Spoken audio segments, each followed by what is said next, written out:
Hi, this is James from Tabletop Gaming Guild, and today we're going to take a look at Gnome Hollow, which is going to be published by the OP and designed by Amon Anderson.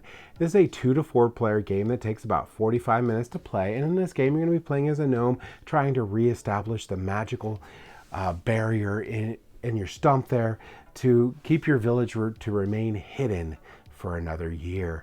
Now, you're not only trying to help out your village, but you're trying to be the best one to do it. And if you are, you're going to win the coveted red cap. This is a really fun looking game, and I have had my eye on it for a long time. And I was excited to see it get published and get this to the table with my kids and my family. So let's go ahead down the table here. I'm going to show you how to play Gnome Hollow, and then we're going to come back and I'm going to give you my final thoughts.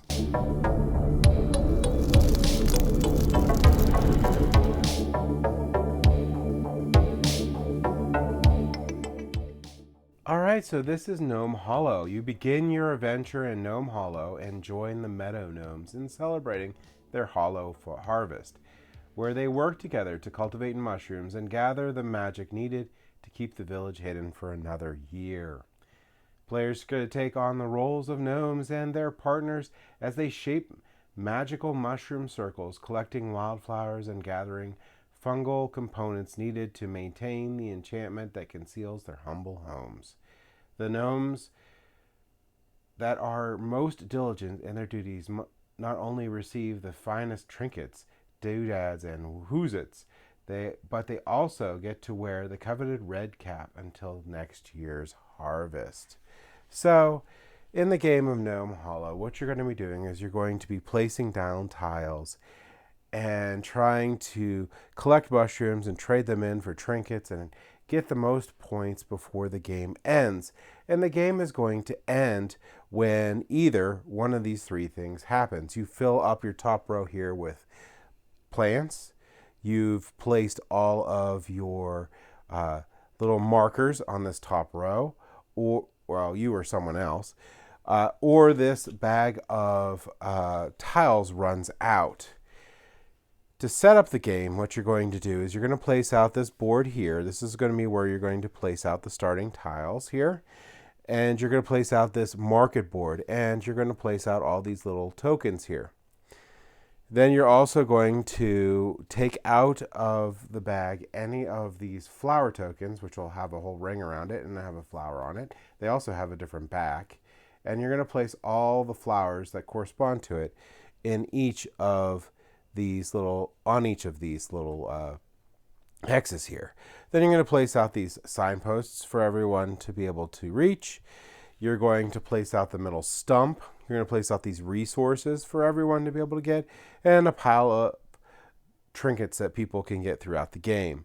Each person's also going to get a player board, which is amazing and magnetized. This is something that I think, this is better than dual layer boards, and I think this is something everyone else should start doing. This is really amazing. Props to the ops for that.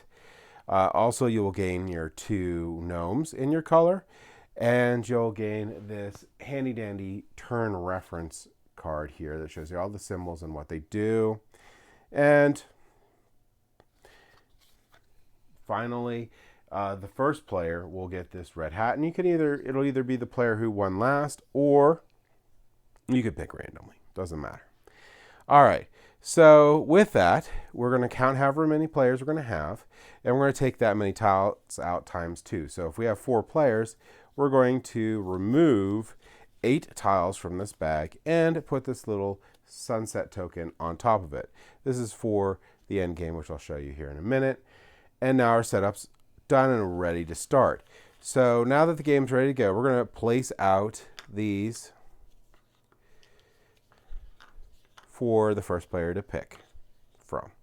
And what the first player is going to do, and you can see this on this really nice turn sequence. Turn sequences are very simple and very snappy.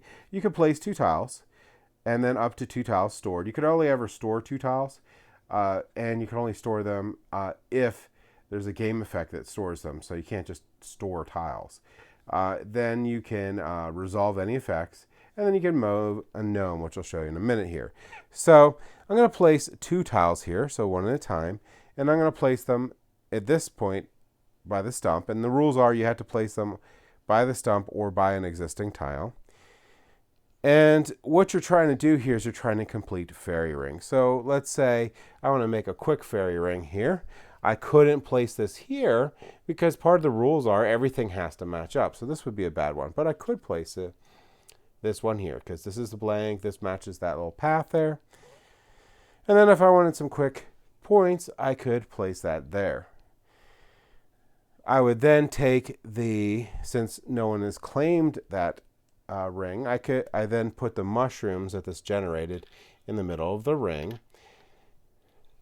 and I've placed my 2 tiles. Now we're going to resolve any rewards. Well, in this case, I created a ring, so I get 1, 2, 3.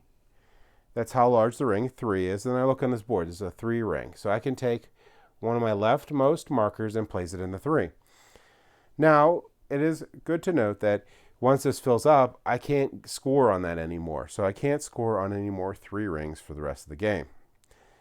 Also, this wasn't great because I didn't get the mushrooms. The next thing I can do is I can place a gnome. And place a gnome has multiple different things that you can do. The first thing you can do is you can go and grab some of the mushrooms. So I can grab those mushrooms that are there. Or I can claim her out.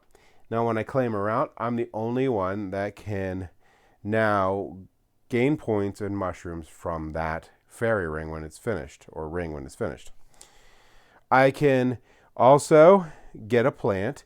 So later on in the games, there's going to be plants that are come up here. And as long as I don't have that plant, I can take a plant and place it on the leftmost portion of my board. And the more that I get, the more points that I'll get throughout the game. I'll show you how to get those in a second. The other thing I can do is I can visit a signpost. And if I visit a signpost, let's say there is one here. I visit a signpost, I will get the reward that's on the signpost. So just go to the signpost and I visit it and I get the reward. So in this case, I will get 2 blue mushrooms. And those are, well, the other thing you can do is you can go to the market. Now, when you go to the market, you get to turn in your goods that you gain throughout the game, so the different mushrooms. And the way this chart works is, this is how many mushrooms you're turning in, and then based on the type of mushrooms, how many points. So, for instance, if I trade in 3 red mushrooms, I'm going to get 2 points. And if I do that, I'll gain my 2 points. So I'll look in this little treasure box here, and I'll gain something that's up to 2 points. So I'll gain this little button. I will also then cover this over. Once all but one of these, so all these available spots here, all but one of these is covered, you can't gain any more trades for that color except for this row here, which is always available, which is very horrible. So there's two mushrooms for 1 point, two yellow mushrooms for 1 point, 2 blue mushrooms for 2 points, 2 pink mushrooms for 2 points, and 2 purple mushrooms for 3 points. And there's a little bit of push your luck in here because these get more and more valuable as you collect more mushrooms. But your opponents may do the same, so they might beat you the punch. So if you're collecting 7 pink mushrooms, you're going to want to race towards that, because if someone else takes that, then your most you're going to get is going to be the 6 mushrooms, the next one up. So that's how the stump works, and that's another place your gnome can go. All right, so that is the bulk of the game, but there's a little bit more to it. So as you see, you're going to be wanting to gain larger and larger rings that you're going to put out there, and you're going to want to put your gnomes on to claim them so other people can't get these larger rings that you're making. Now, when you claim a ring, so let's say I'm on a ring here, and it's my opponent's turn, and they're placing tiles, so we'll put 2 more tiles out here. If they want to place a tile here, let's say, let's make this actually work. Let's say they want to place a tile here, they have to ask my permission. So anytime you try to attach to a path that's claimed by another opponent, you have to ask permission before you place it. If they say no, you can't place it there, so you have to place it somewhere else. Now, the exception to this is going to be when you get some of these wild tiles. When you get these wild tiles, you can place them down, and they match everything that they touch. They also resolve everything properly, too. So if this goes here and a gnome claimed this side, this is still fine, but they're not connected. You can never connect two paths owned by two different people. Those would be considered separate, and that's fine. In addition to that, you can also, when you get these, they'll go into your reserve, and you would place your first tiles first, and then this if you wanted. Now, let's get into how that happens. How do you get these wild tiles out? Well, in future turns, if I would have completed, let's say, a four ring, I could put this down here, and this little symbol on the right here states that I can get a flower. So I could pick a flower. I put it in my little flower pot right there. I put the rest out for everyone else, so if they visit over here, they can get a flower now. And then I get the wild tile, and I'll place it in my reserve. And I could use that on the future turns as a wild tile if I wish. There's also several other bonuses you get, so the larger ones out here, the better bonuses you get. Here you're going to get a signpost. So these signposts, most of them are going to give you mushrooms. So like this will give you 3 red mushrooms. This will give you 2 pink mushrooms. This will give you a tile to put in your reserve, so you can pick another tile from here. But you'll get that signpost. You'll place it in your ring that you just finished, get the reward from there, and then in future turns, people can go visit that ring to get those rewards also. But you would place that there. This is the same thing. This here gets you a tile from here that you could put in your reserve for later use. Remember, you can only ever have 2 tiles in your reserve at any time. You got any more than that, you got to discard one. This will give you a plant. If there's one available that you don't have up there, you can gain a plant. This one here gives you 2 mushrooms. This one, the 7s are really good and good to aim for, because when I place that here, I get to place a second one, and then I also get the reward. And these are all the same type of rewards here. This will give me a signpost. This will give me a flower. This will give me 3 mushrooms and a flower. This will give me 2 flowers. All right, so that's how this stuff here works. And like I said, we're going to keep on playing throughout the game, placing our 2 tiles out and up to 2 tiles from the reserve. We're going to resolve what we've completed, and then we're going to move our gnome, and that's our turns. Now, if you complete an opponent's ring, so they give you permission and you complete an opponent's ring, you don't get any rewards for that, so that's very important to keep in mind. The opponent will lay down their gnome, and so they know to collect their rewards at the start of their turn. You still get to do everything else in the turn signal sequence here, but at the start of your turn, you'll gain all the rewards, and then you'll place your tiles. Then you'll resolve any new rewards you get, and then you'll move on. So that's the only, and that doesn't happen very well, at least in the games I played, it didn't happen very often, but it can. All right, so that's the game of Gnome Hollow. We're going to keep playing until someone finishes placing out all of their little markers here. They get a complete row of flowers, or this bag runs out. Once that happens, we're going to complete, so we have everyone has had equal amount of turns until it reaches the first player here. Then in order to ensure that we have enough tiles just in case it runs out, we're going to place all these tiles into the bag here to be drawn to ensure that there's enough tiles for everyone. And then after that, everyone gets to do one more gnome action. So after it gets back to the first player will be able to do one more gnome action. This is really important to remember, because this could be your sell action, where instead of on your turn selling mushrooms, you can try to get a couple more to have your final sell action be better or whatnot. So there's a lot of different things, but you get one last gnome action, and then you're going to score. Now with scoring in this game, you're just going to simply, let's say we had something like this, and I had 1 flower. I'd have 10 points for however many, because I put out these many tokens, or markers, and I have 1 point for my flower, and then I would have whatever points I got for my treasures, and that would be my score. And the person with the most points will win. Your mushrooms are not worth anything, but they are a tiebreaker. If someone ties for some reason, the person with the most mushrooms at the point is going to win. If not, you're going to share the victory. Real quick, though, I did want to mention that there is a alternate mode for these signposts, where you get the signpost here, and then you can also do these trades. But that's an option to the game that you can add if you wish.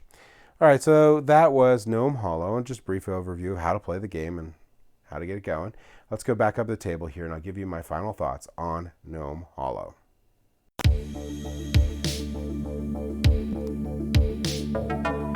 So that was Gnome Hollow. And this was designed by the OP. The OP is really becoming a really great board game publisher. The component quality on this game is amazing. I love the tile. Oh my gosh, the player boards. The player boards, that's how they need to be. Dual layer boards are going to be amazing, but this is even better than dual layer boards. So at this point, you should either have a dual layer board or you should have these magnetized boards, which are amazing. This is like the next level. And just so good. Those boards are amazing. The art in this game, I really, really like. When I was punching it out and taking a look at it, I was like, but while you're playing the game, it looks amazing. When you're completing those rings, everything just looks great. So the art in this game is amazing.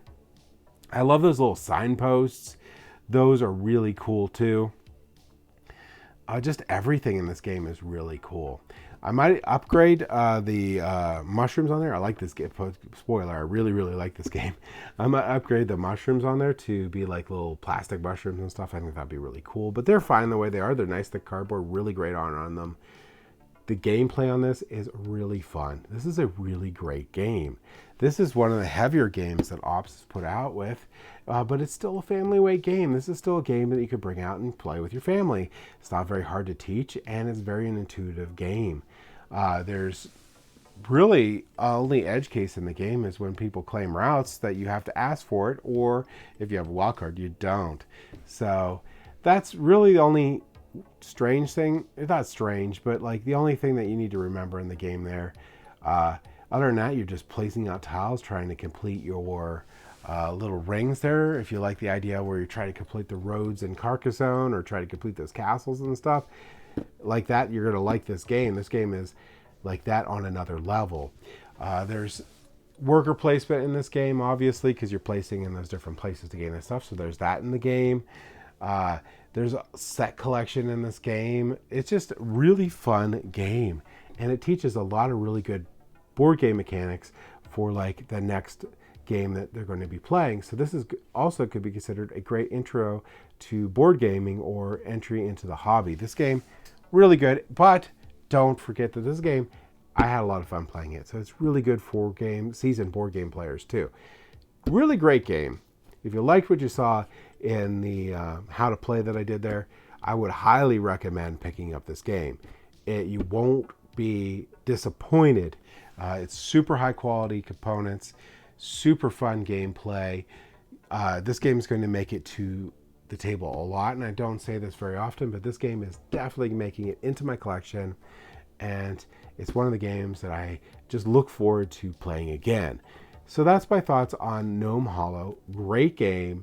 Thank you for watching.